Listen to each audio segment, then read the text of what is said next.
Otvorili so fotografsko razstavo enega najvidnejših okoljevarstvenih fotografov danes, Nika Brenta. Poglejmo.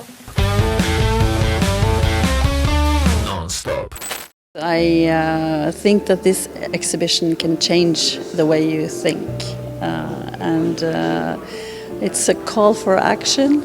Naslavlja v bistvu problematiko, ki se tiče prav vsakega od nas, se pravi okoljsko, skupnostno, družbeno situacijo. Da kljub temu, da so bila življenja veliko ljudi in živali že zelo vpliva v negativnem smislu strani posledic podnebnih sprememb, vseeno še lahko kaj naredimo kot posamezniki in kot družba. Ta odnos njegov, da jemlje ljudi in živali enako, se pravi, vsi smo čuteča bitja, to daje tem njegovim fotografiram še posebno moč. Jaz mislim, da je velika čast, da je tako ugleden avtor prišel do danes v Ljubljano. In je kar fascinantno, da tak umetnik pride v Ljubljano in pokaže, kaj se po svetu dogaja. Kaj pa vi osebno počnete, da puščate na tem planetu čim manj odtisa?